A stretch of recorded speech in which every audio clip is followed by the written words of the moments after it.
Today we have got things every traveller should know whilst visiting America. 8 tips when travelling to the US. This is good because hopefully I'll have a trip coming up to the US soon.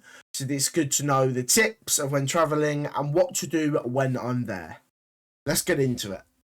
Hi there, it's Ernest from Trip Astute. Hello, In this Ernest. video, we're doing something a little bit different. We're going to cover the quirky and important aspects of US life Lovely. that visitors should know when visiting the States. I need to know, Ernest. I need to know it, mate. I need to know what to do, when to do, and what not to do. Hopefully you can tell me. A few months ago, we did a video on what I noticed when I traveled to England. It was meant to be a fun and lighthearted video. Oddly enough, though, the video got a lot of attention and as of today has over 400,000 views. Nice. The video seems to be trending in the UK, so we had a lot of folks chime in on their thoughts.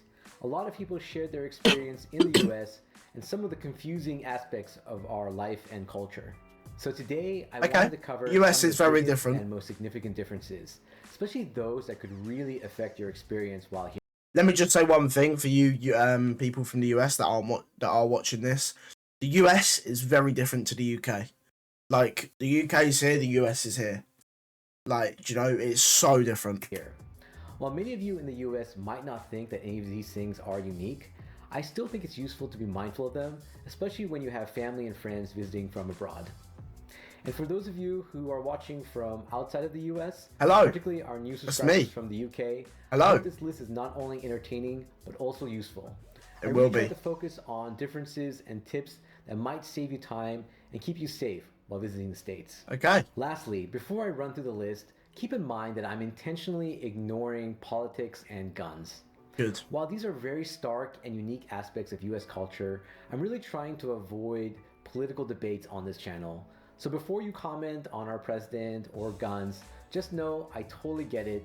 Well, yeah, obviously US has guns, UK don't. So there is a significant difference there. But it's good he's not talking about that because that is just an easy topic to talk about. This is not where I want to have that discussion. Good. So, with that out of the way, let's go through the list.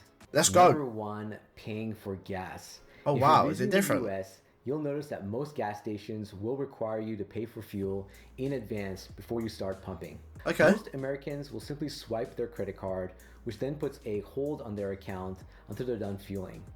This can be a big problem for international visitors, as the pumps are often not able to process a hold or verify their credit card, especially since the US is a bit behind on their payment technology.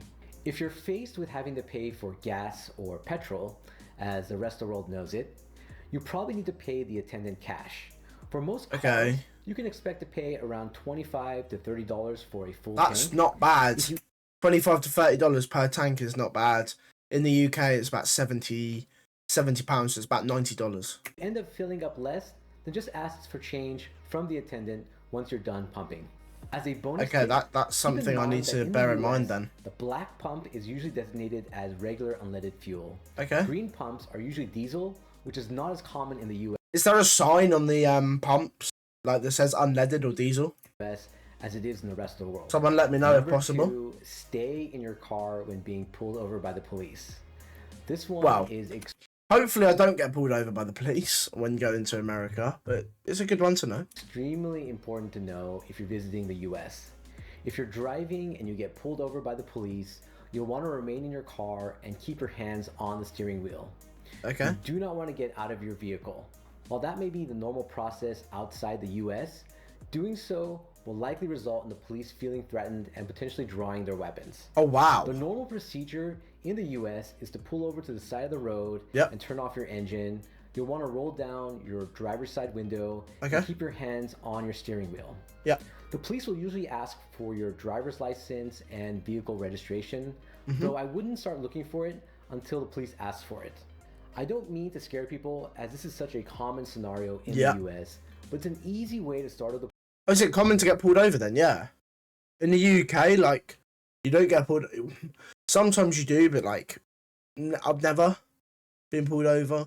But no, it's a good one to know. Police, especially if you exit the car and walk toward the officer. Okay. Number 3, turning right on the red light. Yeah. This is something I've always found weird. How you can just turn right on a red. Like in the UK, you cannot do this, but you can just turn right on a red light. It's mad. It's mental. One that seems to disturb a lot of people when they visit the US, even though I think most Americans find it to be very convenient and useful. If you're in an intersection and you want to turn right, you can do so on the red light if there is no pedestrian crossing at the time, no cars coming toward your direction, and no signs saying that the right turn is prohibited on the red light. If you find Okay. yourself in this situation, you'll want to stop at the intersection first and Yep. allow any pedestrians to pass. Then you can slowly move forward into the crosswalk and turn right when it's clear and safe. Just be careful of folks who ignore the Wow. crosswalk signal and try to cross the street at the last second. On that note, number 4, avoid jaywalking. The US Yes. has laws against jaywalking, which is basically disregarding the law and crossing the street outside of the crosswalk or So in the US, when you're walking down roads or like on the pavement, is there loads more crossings? Because in the UK, you don't have loads of crossings. You probably have 1 or 2 per street. So is there like loads more you can cross with? when the crossing signal is red. This is only enforced on busy roads. It's meant to keep people from crossing streets where they can get hit by cars and cause disruptions to the flow of traffic. Okay. I know it's very annoying, even for Americans. Yeah. But it's something to be aware of when you want to cross the street. Also, It police seems officers very often annoying. just wait around busy streets to catch people jaywalking. So be Really? careful when you're walking around high Can someone in the comments let me know what the fine is for jaywalking, and can you take it into the cells? traffic areas. Number 5, tipping. The tipping culture Yes. in the US is very excessive and is confusing 10%, even to us isn't it? Americans. While it's customary to tip servers 15 to 20% Oh, at wow. restaurants and bars, it's often unclear in other scenarios like valet parking, hotels, and cafes. For example, Wow. Fiona recently told me that she struggled with determining the amount to tip when visiting a hair salon. Yeah. In these cases, we usually default to 15 to 20%, but only Okay. if you're happy with the service. Also, Yeah. keep in mind that servers at restaurants and bars typically make less than minimum wage in the US. Yeah, That that's means that the mental. tip is a major component of their Yeah, wages. that helps them While I out. personally think that they should get paid more, just know that Yeah, we I think- often see I think tipping they in should. restaurants to be mandatory unless the service was not up to standards. So Number when you go to a restaurant, it's mandatory to tip. Have to. That is mental. 20% of the bill as well. If you're going to like a heavy steakhouse and it's, say the bill is $300, are you going to be prepared to tip that extra $60? Number 6, stop signs. A lot of visitors have complained that they often Have you don't got- know how to stop. deal with multiple cars arriving at a stop sign at once. The official rule is that the person to the right has the right of way. Yeah. Though it can be Yeah, that's the messy same in the when UK. It's not clear who is to the right.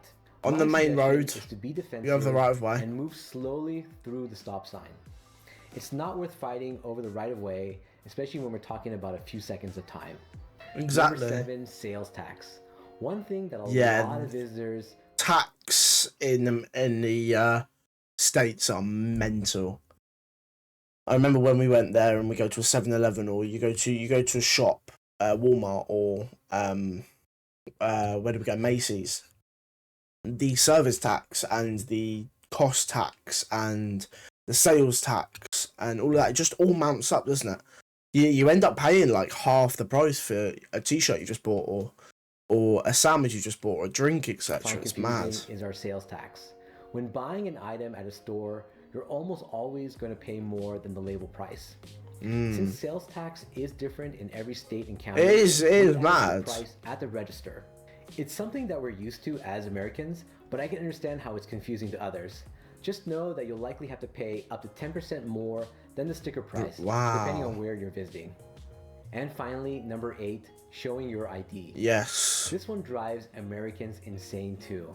In most restaurants and bars, you'll need to show your ID even if you're obviously over the drinking age of 21. Yeah. It's mostly a liability issue in that most restaurants and bars don't want to be sued or found accountable for serving alcohol to minors, or even perceived as singling out people based on age. Yeah. This can lead to some very annoying and frustrating situations.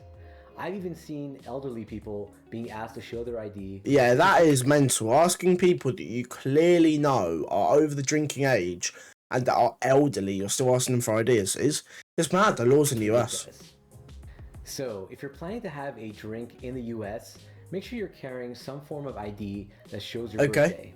Even if you're obviously over. Well, I can't drink in the US. I'm not of age, so I don't have to worry about this. But it's good to know. Age of 21, it's possible that you'll need to prove it in order to have a drink or to even enter a bar. There are a ton of smaller things that are on my list, and I'll cover them in another video.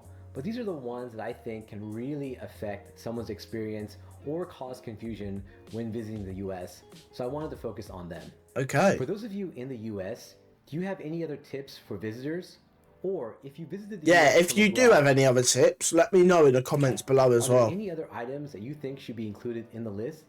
Let us know in the comments section below. He said it. We hope you enjoyed this video. Thank you, Ernest. I did. If so, please consider giving us. I did enjoy that video. I hope you guys enjoyed me reacting to it as well. I want to react to more videos about visiting the US and being in the US. So give me some recommendations in the comments below. Make sure you do subscribe as well, because it basically tells me you like the content that I'm producing. Hit the thumbs up as well, because then it pushes my content out to other Americans. And hit the notification bell so you never miss another video. And until tomorrow, I'll see you later. Have a good one.